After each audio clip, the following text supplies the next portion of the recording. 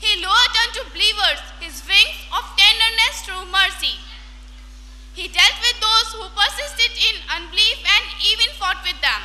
But when he was wounded severely at Uhud, he raised his hands and prayed, "O God, forgive my people, for they don't know." The people of Taif hooted him through the streets in response to the call of Islam and refused to give him shelter. They pelted him with stones and blood flowed down upon his legs. The angel Jibreel alayhi salam said to him, "If he desired, we caused the mountain to fall upon them." But he said, "No, perhaps any believer of Allah may born from their progeny." Now I would like to bring an end to my talk with this hadith of Prophet Muhammad sallallahu alaihi wasallam. No one enters paradise because of his or her deeds, but only through the mercy of Allah.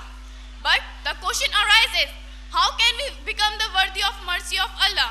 The answer to this question is also provided by Him only. Have mercy on those on earth, so that those in the heavens will have mercy on you.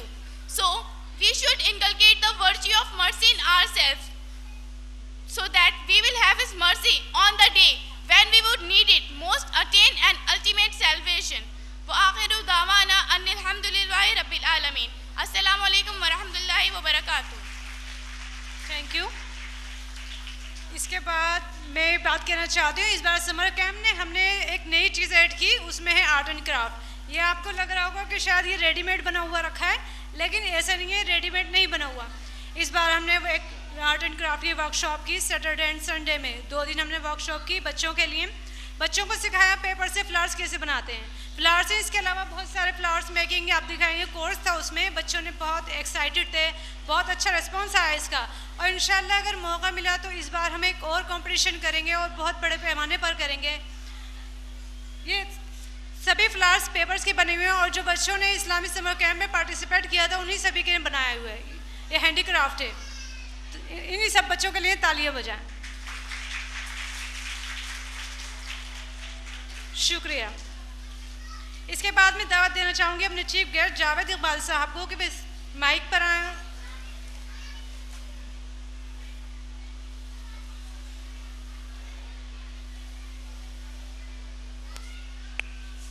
अल्हम्दुलिल्लाहिल्लज़ी Kaffa व सलामुन अला इबादिहिल्लज़ीना इस्तफ़ा अम्मा बाद। Fatima academy के ज़िम्मेदारान को मैं मुबारकबाद पेश करता हूँ, जिन्होंने इस समर कैंप का एहतमाम और इंतज़ाम किया। और मैं मुबारकबाद पेश करता हूँ यहाँ पर जितनी भी ख़वातीन बैठी हुई हैं या मर्द, कि वो इस प्रोग्राम के अंदर तशरीफ़ लाए। और मैं बहुत ज़्यादा मुबारकबाद पेश करता हूँ उन बच्चियों को जो इस समर कैंप के अंदर मुस्तकिल आती रही हैं।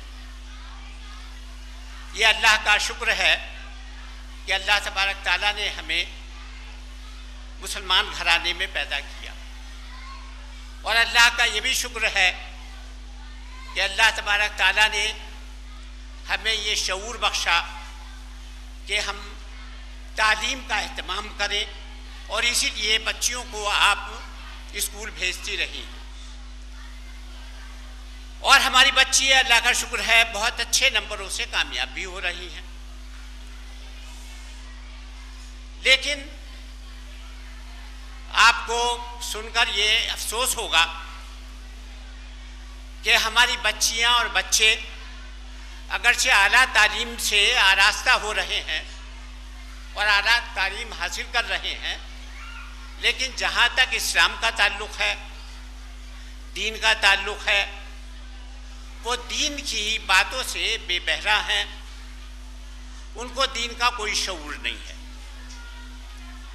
मैं जब नौजवानों से मिलता हूँ या लड़कियों से मिलता हूँ, या जब मेरे पास ख़वातीन आती हैं इंटरव्यू के लिए जो कि MA BEd या BA BEd होती हैं, जब मैं उनसे पूछता हूँ कि आप ये बताइए कि मुसलमान के क्या माने होते हैं, या इस्लाम के क्या माने होते हैं, या इस्लाम की बुनियादी चीज़ें आप बताइए क्या हैं, अकायद क्या हैं, तो बेशतर को तो अपने नाम के माने मालूम नहीं होते और मुसलमान के माने नहीं मालूम होते और इस्लाम के बारे में वो नहीं जानती। और इस्लाम के अकायद के सिलसिले में तो वो ये कहती हैं कि नमाज रोज़ा, हज वगैरह। तो मैं जब उनसे पूछता हूँ कि नहीं, मुझे तो बुनियादी फंडामेंटल के बारे में आप बताएं, यानी जिन पर अगर यकीन ना रखे कोई आदमी तो वो इस्लाम मुसलमान नहीं हो सकता, तो वो इस सिलसिले में लाइल्मी का इजहार करती है। तो हम तमाम मुसलमानों को ये मालूम होना चाहिए कि मुसलमान के माने होते हैं इताअत गुजार, फरमा बरदार, यानी अल्लाह और अल्लाह के रसूल का फरमा बरदार जो होता है उसको हम मुसलमान कहते हैं। और इस्लाम के माने होते हैं फरमा बरदारी, ओबीडियंस, अल्लाह और अल्लाह के रसूल की फरमा बरदारी। और इस्लाम के माने होते हैं अमन, शांति। तो ये बात हमें मालूम होनी चाहिए। और दूसरी बात हमें पूरी तरह ये मालूम होना चाहिए, न सिर्फ ये मालूम होना चाहिए बल्कि हमें यकीन होना चाहिए और तफसील से उसका यकीन होना चाहिए कि इस्लाम की बुनियादी जो चीज़ें हैं बिल्कुल फंडामेंटल्स, वो हैं तौहीद, यानी अल्लाह एक है, वन्ने सफ़ल्ला, और दूसरी रिसालत, यानी अल्लाह तबारक ताला ने तमाम इंसानों की रहनुमाई के लिए अपने रसूल भेजे। सबसे पहले रसूल हज़रत आदम अलैहिस्सलाम और सबसे आखिरी मोहम्मद रसूलुल्लाह सल्लल्लाहु अलैहि वसल्लम। आपके बाद कोई रसूल नहीं आएगा। और तीसरी बुनियादी चीज़ फंडामेंटल ये है कि एक दिन ऐसा होगा जिसमें सब मर जाएंगे और उसके बाद फिर दोबारा ज़िंदा होंगे और वहाँ पर हिसाब किताब होगा। जिन लोगों ने अच्छे काम किए हैं, जो अल्लाह के इताअत गुजार फरमा बरदार रहे हैं, उनको अल्लाह जन्नत में भेज देगा, और जो अल्लाह के बागी और नाफरमा बरदार रहे हैं उनको अल्लाह ताला जहन्नम रसीद कर देगा। ये बुनियादी चीज़ें हैं। बहुत से ऐसे हमारे पढ़े लिखे नौजवान और पढ़ी लिखी बच्चियाँ भी हैं, वो बाज़ दफ़ा जानती भी हैं, अल्लाह का शुक्र है, लेकिन इसके ऊपर उनको सही मानों में जो यकीन होना चाहिए वो नहीं होता। अब अल्लाह ताला के सिलसिले में हमने तो अपने स्कूलों के अंदर पढ़ते रहे हैं थ्योरी एवोल्यूशन, डार्विन की थ्योरी के इंसान जो है वो पहले जानवर था, उससे डेवलप होते होते इवॉल्व होते होते होते होते इस शक्ल में आ गया। इससे पहले कुछ कोई चीज़ नहीं थी, कोई खुदा नहीं है। तो जाहिर है जो कुछ कोर्स में बच्चे और बच्चियाँ पढ़ती हैं उसी को ऊपर तो यकीन रखेंगे। अब माँ बाप उनको मस्जिद में भेज देंगे, ठीक है, वो मस्जिद चले जाएंगे, टोपी लगा कर चले जाएंगे, कुर्ता पाजामा पहन के चले जाएंगे, लेकिन उनको सही मानों में यकीन नहीं होगा।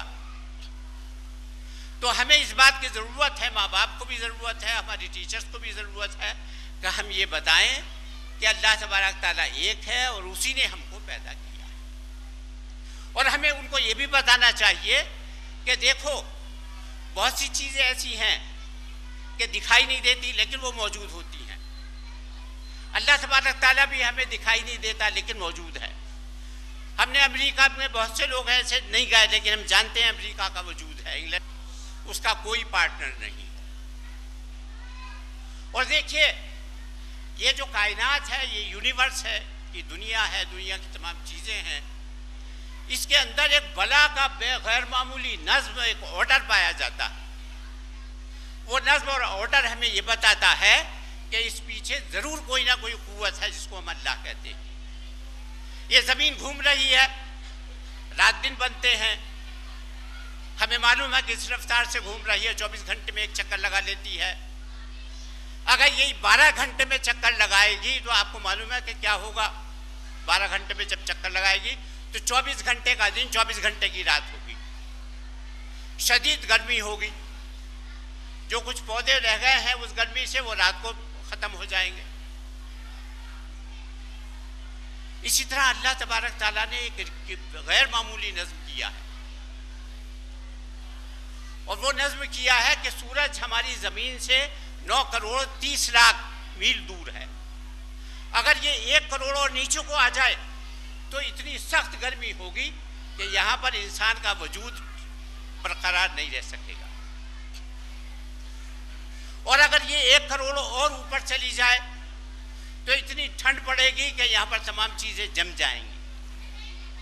तो दुनिया की हर चीज़ में, हालांकि हम जो इंसान हैं उसके हमारी नफ्स में भी इतना ज़्यादा ऑर्डर पाया जाता है, नज़्म पाया जाता है कि हम देखते हैं कि इसको यकीनन किसी न किसी हस्ती ने बनाया है और वो अल्लाह तबारक ताला है। मैं बोल रहा हूँ, मेरे ज़बान है, भैंस की भी ज़बान होती है। आप देखते भैंस नहीं बोल सकती, गाय नहीं बोल सकती, गाय की भी ज़बान होती है, लेकिन अल्लाह तबारक ताला ने उसको लुत्फ़ और बोलने की ताकत नहीं दी है, इंसान को दी है। इंसान के पास दिमाग है, वो समझता है कि क्या चीज़ सही है, क्या चीज़ गलत है। तो मैं ये बता रहा था कि इस कायनात में, इस यूनिवर्स में इतनी गैर मामूली नज़्म पाया जाता है कि हम ये यकीन करने के लिए मजबूर हैं कि अल्लाह इसको किसी ने बनाया है और उसको हम अल्लाह कहते हैं। अल्लाह के लफ्ज़ी माने होते हैं हैरत में डाल देने वाली ज़ात। ये कायनात इतनी ज़्यादा मुनज़्ज़म है कि हमें हैरत ही हैरत होती है। अल्लाह तबारक तआला ने इंसान के जब बच्चा पैदा होता है इंसान का, तो हम ये देखते हैं कि माँ उसकी परवरिश करती है और 2-2.5 साल तक बिल्कुल मजबूर होता है बच्चा। अल्लाह तबारक तआला ने जब बच्चे को पैदा किया तो बच्चे को ये भी सिखा दिया कि वो कैसे माँ का दूध पिएगा, ये उसको सिखा दिया अल्लाह तबारक तआला ने। जानवर के बच्चा पैदा होता है, रात को पैदा हुआ और उसके बाद खड़ा हो गया वो। और कभी कभी ऐसा होता है कि घेर में जब बच्चा पैदा होता है जानवर के, भैंस के या गाय के, तो बच्चा निकल कर कहीं भाग भी जाता है। अल्लाह तबारक तआला ने इंसान के बच्चों को इतना मजबूर किया है, माजूर रखा है, ताकि उसके अंदर मोहब्बत पैदा हो जाए। मैं ये बता रहा हूँ कि अल्लाह की ज़ात ऐसी है कि उसी ने तमाम हम लोगों को पैदा किया और उसका शुक्र, उसका एहसान कि उसने नबी भेजे और आखिरी नबी मोहम्मद सल्लल्लाहु अलैहि वसल्लम। अल्लाह के रसूल दुनिया में तशरीफ़ लाए, आप सच्चे इंसान थे, आपने अल्लाह की बातें लोगों तक पहुँचा दी। आपने ये भी बताया कि नमाज कैसे पढ़नी चाहिए, हज कैसे करना चाहिए, ज़कात कैसे देनी चाहिए, कितनी देनी चाहिए, लेकिन आपने मामलात के ऊपर भी जोर दिया। अल्लाह के रसूल सल्लल्लाहु अलैहि वसल्लम ने फरमाया, ला ईमान लिमन ला अमानत लहू वला दीन लिमन ला अहद लहू। आपने ये बताया, हज़रत अनस रज़ियल्लाहु अन्हु कहते हैं कि ऐसा बहुत कम हुआ कि आपने तकरीर की और ये बात नहीं कही हो, यानी सैकड़ों दफ़ा अल्लाह के रसूल सल्लल्लाहु अलैहि वसल्लम ने जब तकरीर की, जब खिताब किया, जब खुतबा दिया, तो उसके अंदर ये बात बताई कि देखो उस शख्स का कोई ईमान नहीं है जिसके अंदर अमानतदारी न हो। ला ईमान लिमन ला अमानत लहू, उसका ईमान सिरे से है ही नहीं। हम समझते हैं हम नमाज पढ़ रहे हैं, रोज़ा रख रहे हैं, ज़कात दे रहे हैं, धोखा भी दे रहे हैं, किसी ने अमानत रखी है उसको खयानत कर रहे हैं।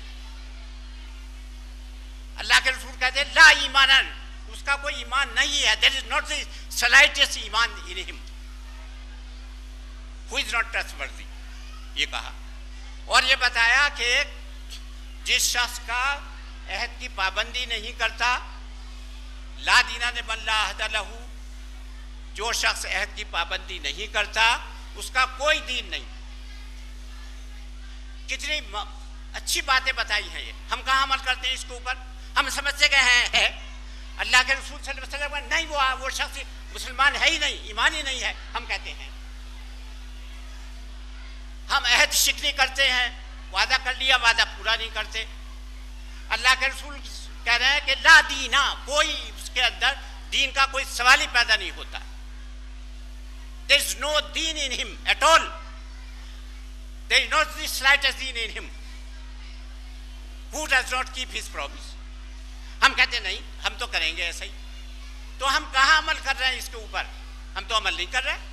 अल्लाह के रसूल सल्लल्लाहु अलैहि वसल्लम एक बात कहते हैं, हम ठीक उसके बरखिलाफ काम करते हैं। तो ये बात बहुत ज़रूरी है कि एक तरफ हम दीन की बातें सीखें, नमाज, रोज़ा, हज, ज़कात, तहारत, गुस्ल के तमाम जितनी भी चीज़ें वो सीखें।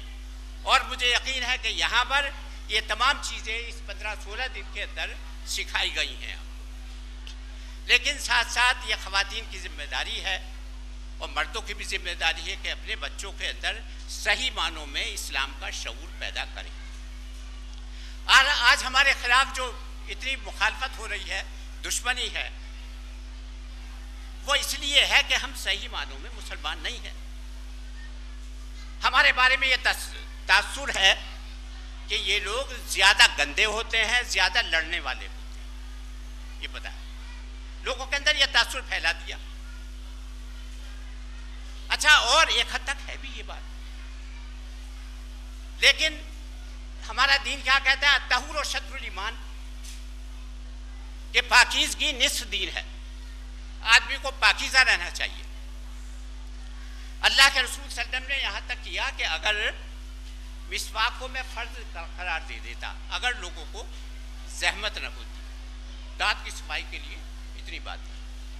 अल्लाह के रसूल सल्लल्लाहु अलैहि वसल्लम ने एक बात फरमाई, देखिए शायद ये पहली दफ़ा आप सुन नहीं होंगी, कि आपने फरमाया अगर किसी शख्स को ये यकीन हो जाए कि वो मरने वाला है, जाहिर है कि जो आदमी बीमार है, बूढ़ा है, बहुत सीरियस किसी मर्ज में मुब्तला होता है, उसको यकीन हो जाता कि वो मरने वाला है। आपने फरमाया अगर किसी को यकीन हो जाए कि वो मरने वाला है तो वो मिसवाक कर ले। सफाई की इतनी ताकीद आपने बताई। लड़ाई के सिलसिले में ये कहा अल्लाह के रसूल सल्लल्लाहु अलैहि वसल्लम ने, देखो कि अल्लाह तबारक तआला अना ज़ईमु बिबैति फी रब्दिल जन्नत लिमन तरकल मिराब व इन काना मुहिक्कन। आपने फरमाया देखो मैं तुम्हें जमानत देता हूं जन्नत की,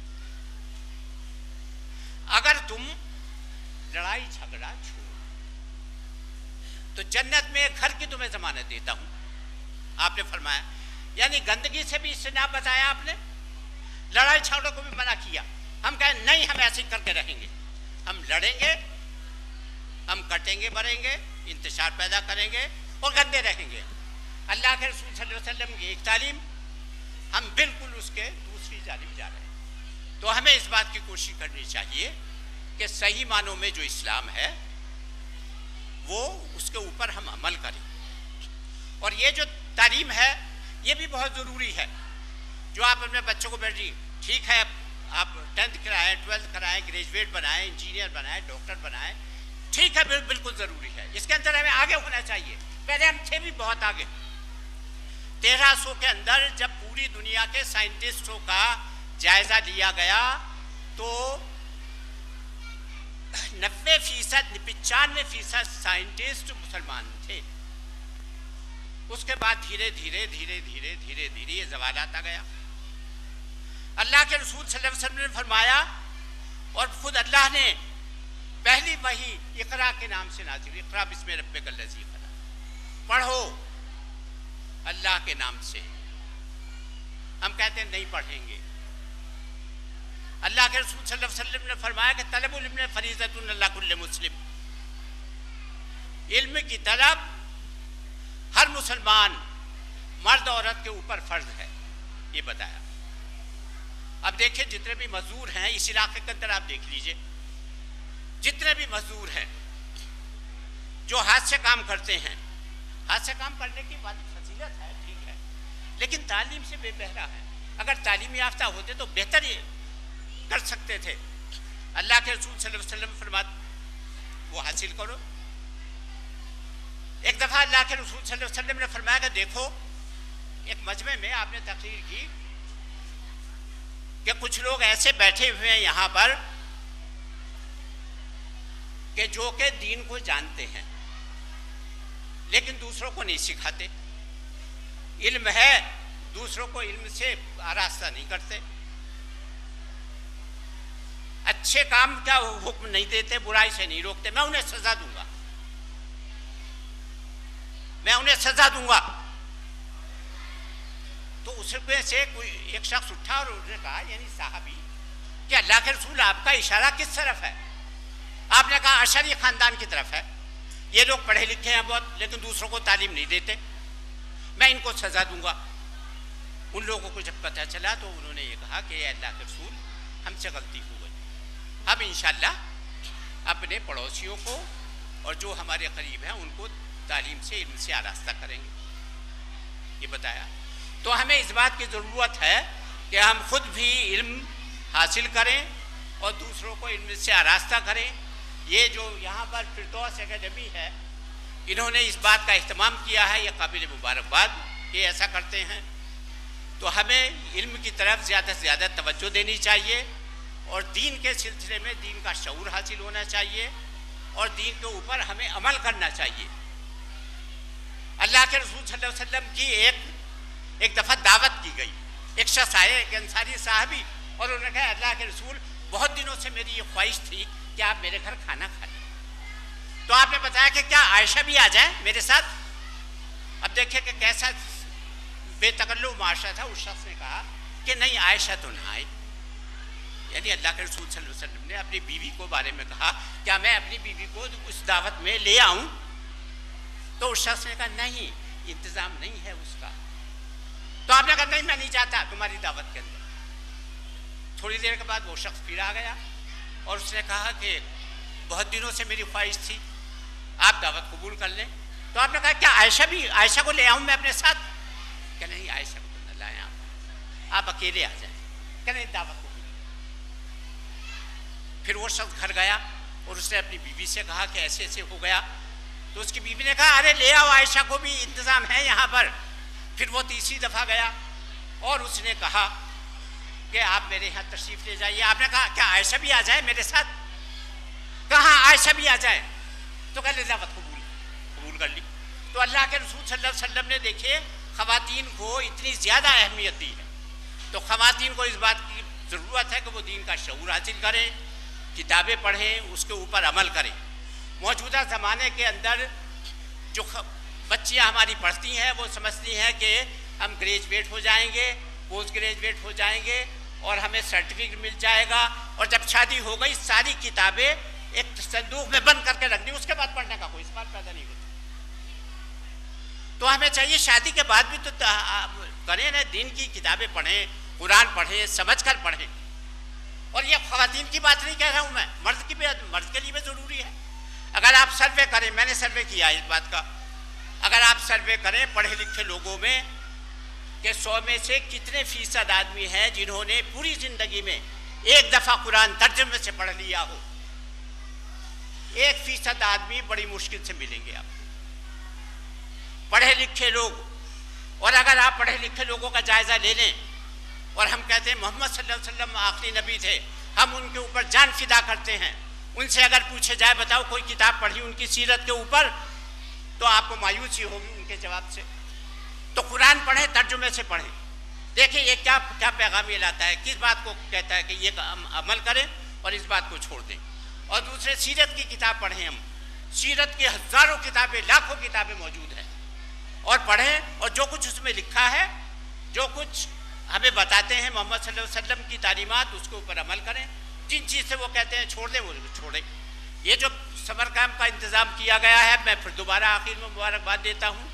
और मैं ये इन लोगों से भी कहता हूँ और आप सबसे भी कोई ऐसा इंतज़ाम होना चाहिए हमारी बच्चियों का कि वीकेंड स्कूल हो, सैटरडे संडे को दीन की तालीम हो, कहीं पर यहाँ पर हो, मस्जिद में हो, कहीं पर हो, ऐसा इंतज़ाम होना चाहिए। अल्लाह तबारक व तआला इन तमाम लोगों के ऊपर अपनी रहमत नाजिल फरमाए और आपके ऊपर भी रहमत नाजिल फरमाए। और जो बच्चियाँ यहाँ पर तशरीफ़ लाई हैं, उन्होंने हिस्सा लिया है, उनको लिए भी बहुत बहुत मुबारकबाद और बहुत बहुत दुआएँ, ढेर दुआएँ, बहुत दुआएँ, कितनी दुआएँ, लाखों दुआएँ। आखिर दामाना अल्हम्दुलिल्लाह।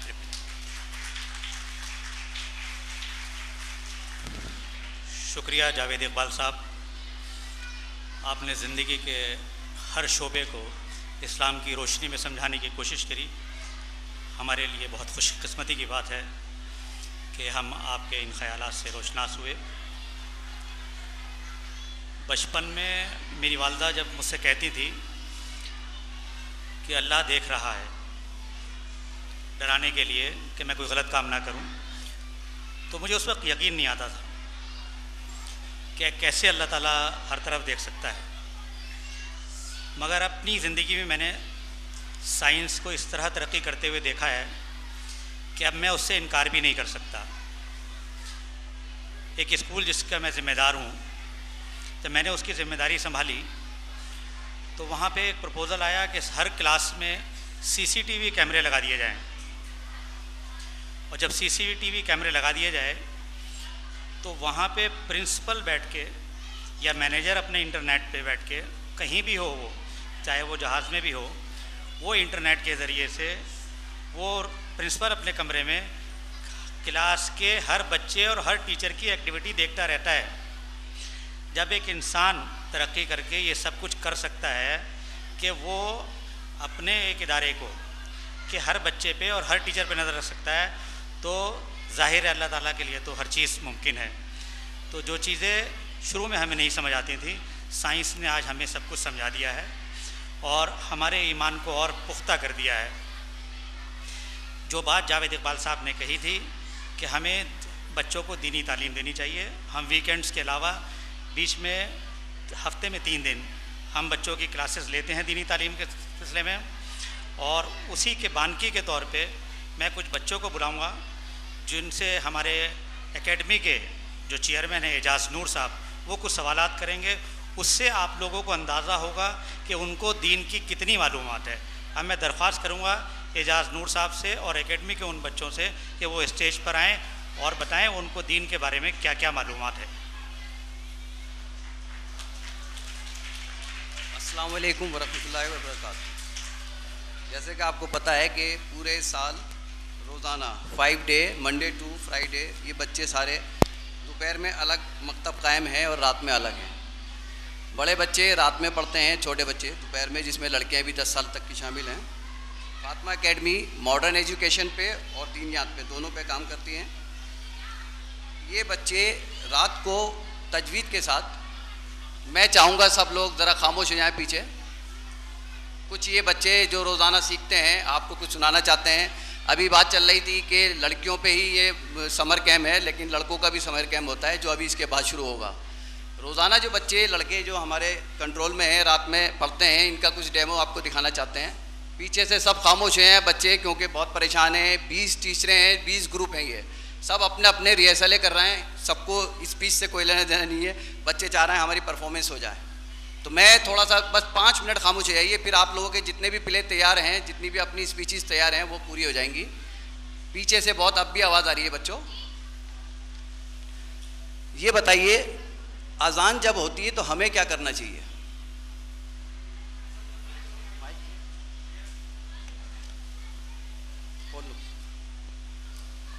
हमें मुअज्जिन के वही कलमात दोहराने चाहिए और हय्या अला सलाह और हय्या अल फलाह के जवाब में ला हौला वला कुव्वता इल्ला बिल्लाहिल अलिय्यिल अज़ीम पढ़ना चाहिए।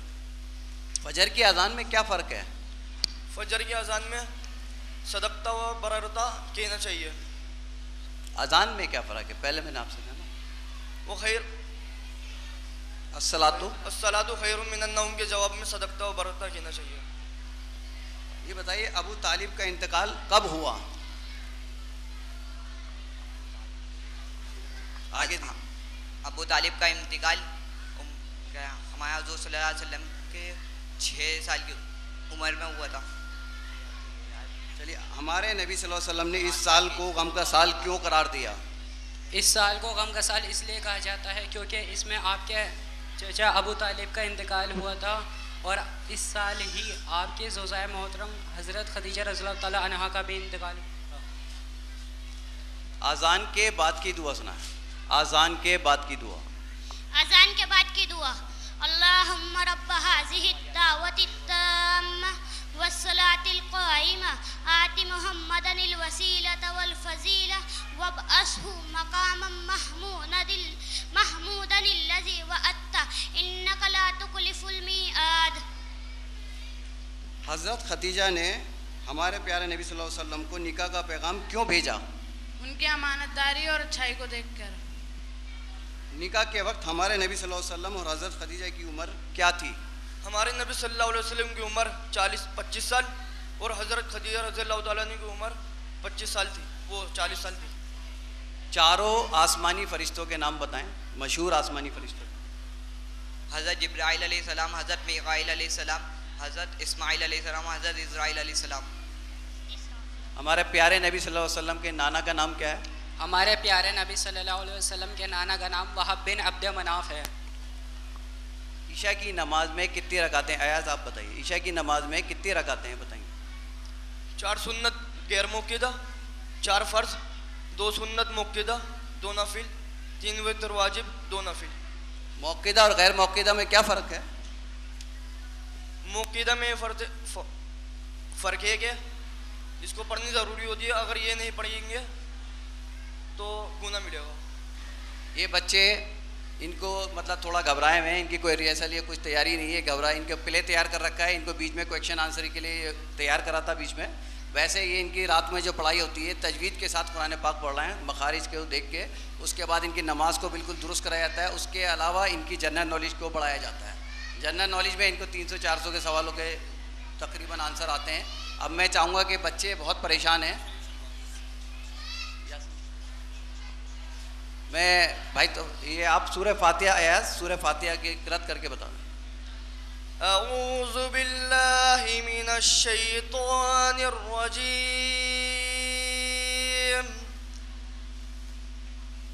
बिस्मिल्लाहिर रहमानिर रहीम, अल्हम्दुलिल्लाहि रब्बिल आलमीन, अर्रहमानिर रहीम, मालिक यौमिद्दीन, इय्याका नअबुदु व इय्याका नस्तईन, इहदिनस सिरातल मुस्तकीम, सिरातल लज़ीना अनअमता अलैहिम गैरिल मग़ज़ूबि अलैहिम वलद्दॉल्लीन।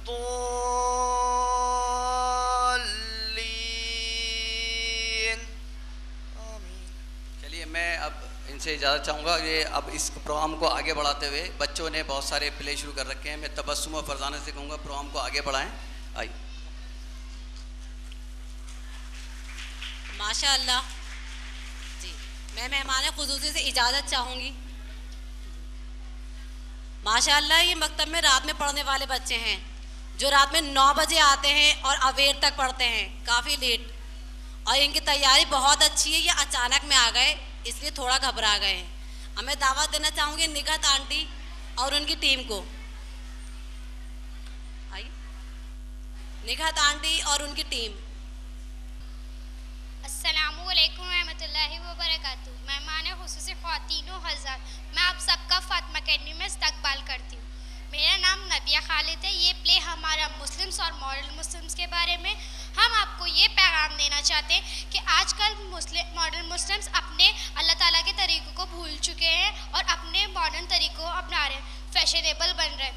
ये मेरी बहन है, आपको मॉडर्न तरीक़ों के बारे में बताएंगी, ये इस्लामिक तरीक़ों के बारे में बताएंगी। अस्सलामुअलैकुम वरहमतुल्लाहि वबरकातुहू। मेरा नाम नाजिया है। इस्लाम में मॉडर्न पहनावे को मना किया गया है, इसलिए हम सीधे सादे लिबास में रहते हैं। ऐसा लिबास नहीं पहनना चाहिए जिसमें मर्द की शाबत आए। हाय, माय नेम इज़ खुशी। Good day for you. हम आज की जनरेशन हैं, हमें जीन्स पहनना पसंद है। जीन्स और शलवार में कोई फ़र्क नहीं है, इसलिए हम जीन्स पहनते हैं। अस्सलामुअलैकुम वरहमतुल्लाहि वबरकातुहू। हम पर्दे में रहते हैं। पर्दे में रहकर हम कई बुरे कामों से बच सकते हैं। पर्दे में रहकर हम अच्छी से अच्छी तालीम हासिल कर सकते हैं। हाय, माय नेम इज़ अरीना। पर्दे में रहने से हमें बहुत घुटन होती है। हमें आज़ादी पसंद है। पर्दे में रहना पुराने लोगों की बात है। अस्सलामुअलैकुम वरहमतुल्लाहि वबरकातुहू। मेरा नाम लाइबा है। हर काम करने से पहले अल्लाह का जिक्र करते हैं और सारी सुन्नतें अदा करने की कोशिश करते हैं। हाय, माय नेम इज़ मुस्कान। हम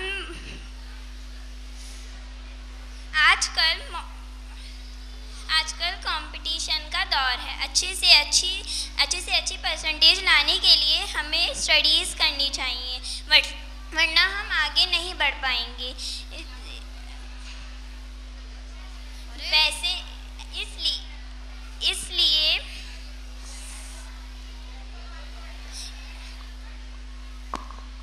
ये मेरी बहनें फातिमा अकेडमी जाती है, वहाँ पर इन्हें नमाज पढ़ने का तरीका, दुआएं सिखाई जाती हैं। ये आपको